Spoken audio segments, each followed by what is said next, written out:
کرتے ہوں، کیونکہ میں تو سمجھتا ہوں کہ علماء سو ہیں وہ جن علماء نے مشتبہ چیزوں میں تساہل برتا ہے، سستی کی ہے اور ان چیزوں کے سلسلے میں خاموشی اختیار کی ہے۔ ایسے علماء سو ہیں، کیونکہ جس مسئلہ کے سلسلے میں جس چیز سے فحش کے پھیلنے کا اندیشہ ہو، اس کے بارے میں سکوت یا جواز کا فتویٰ دینا فحش کو بڑھانے میں مدد کرنا ہے، اور اسم و عدوان یعنی گناہ کے کاموں پر تعاون کرنا ہے۔ یہ تو گناہ کرنے سے زیادہ بڑا گناہ ہے، کسی ایسے گناہ میں مددگار بننا اپنے گناہ سے بڑا گناہ ہے۔ مجھے بڑا غم ہے آج ہمارے ماحول میں لوگ تصویریں لیں، یہ کیا ہو گیا؟ کہاں اللہ کا گھر رہ گیا اور کہاں اللہ کا ڈر رہ گیا؟ میرے نزدیک علماء سو ہیں وہ جنہوں نے تصویر کے سلسلے میں سکوت یا تصویر کے بارے میں تعویلات یا تصویر کے سلسلے میں تساہل برتا ہے۔ وہ علماء سو ہیں اور اللہ ان سے ان کا حساب لے گا، اللہ حساب لے گا۔ مجھے اس کا بڑا دکھ ہے، بڑا غم ہے۔ کیا علماء، کیا عوام، کیا دیندار، کیا بے دین، سب ایک ہیں، سب ایک پرڑے میں ہیں، سب ایک پرڑے میں ہیں۔ یہ سمجھتے ہیں لمبی لمبی نمازیں پڑھنا دین ہے، حالانکہ یہ حرام میں مبتلا ہیں، یہ حرام کے مرتکب ہیں، اور سمجھتے ہیں لمبی لمبی نمازیں پڑھنا بزرگی کی بات ہے۔ مجھے بڑا غم ہے آج، سچی بات ہے۔ میں تو سوچ رہا تھا کہ ہمارا مجمع ایسا ہے جیسا کہ کولہو کا بیل، چل رہے ہیں چل رہے ہیں چل رہے ہیں، ایک سانس بھی کیا، یہ بیچارے اپنے دائرے سے بھی باہر نہیں نکلتے۔ مجھے آج بڑا دکھ ہے، سچی بات ہے۔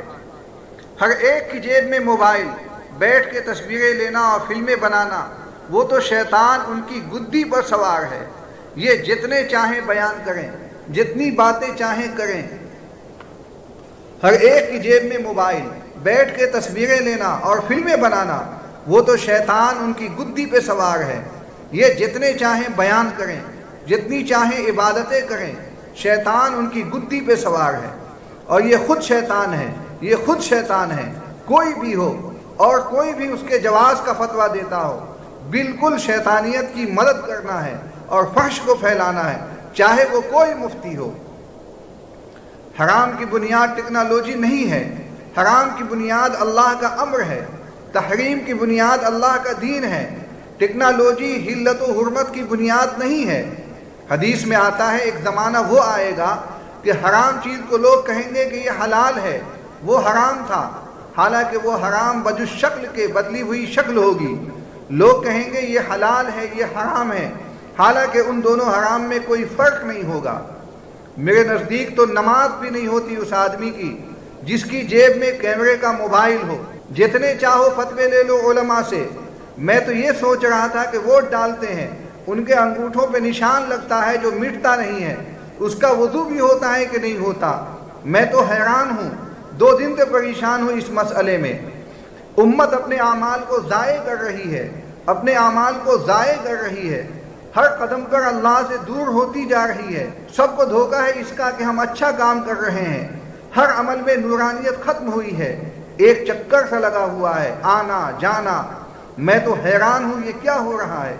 ہم سب کے ذہنوں میں یہ ہے کہ ہم ٹھیک کام کر رہے ہیں، اس کا گناہ ان لوگوں کے سروں پر ہے جنہوں نے اس سلسلے میں سکوت اختیار کیا، سارا گناہ ان کے سروں پر ہے۔ من سن سنتن حسنتن من سن سنتن سیئتن فعلیہ مثلها۔ صحیح حدیث ہے، جو غلط چیز جاری کرے گا تمام غلط کرنے والوں کا گناہ اس کے سر پہ ہوگا۔ علماء سو ہیں وہ، بڑی وعیدیں ہیں ایسے علماء کے لیے جو مشتبہ چیزوں میں تساہل برتیں اور ان چیزوں میں جس سے فحش پھیلتا ہو، ایسی چیزوں کے جواز کا فتویٰ دینا تو بالکل ہی باطل ہے، بالکل ہی باطل ہے۔ جس کے ہاتھ میں دیکھو موبائل، میں تو حیران ہوں ہم کہاں جا رہے ہیں۔ یعنی جبریل علیہ السلام وحی لے کر نازل ہوئے آسمان سے، اور باہر سے باہر آپ علیہ السلام کو بلاویں گھر میں سے اور وحی پہنچاویں اور واپس چلے جاویں۔ آپ علیہ السلام نے فرمایا کہ جبرائیل علیہ السلام گھر میں کیوں نہیں آتے؟ پہلے تو آیا کرتے تھے۔ تو کہا کہ ہم اس گھر میں داخل نہیں ہوتے جس میں فوٹو ہوتا ہے۔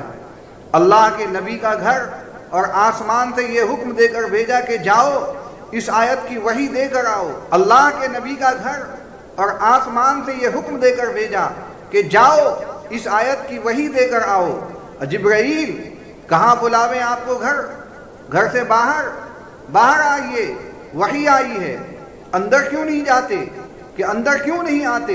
کہا ہم اس گھر میں داخل نہیں ہوتے جس میں تصویر ہو یا کتا ہو۔ سیدھی بات ہے، سیدھی بات۔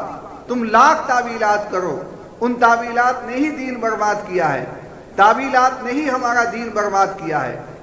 میرے دوستو عزیزو، تعویلات سے ہی سستی پیدا ہوتی ہے۔ بقول حضرت تھانوی کے کہ مصالح نے ہمارا دین کھویا ہے، مصلحت ہے، ساری بے دینی مصلحت کی وجہ سے ہے۔ حضرت تھانوی فرماتے تھے کہ مسالے کو تو پیسا جاتا ہے تب دین میں لذت پیدا ہوتی ہے، جس طرح مسالے کے پیسنے سے کھانے میں لذت پیدا ہوتی ہے، اسی طرح دین کی لذت کس میں ہے؟ مصالح کو پیسنے میں ہے۔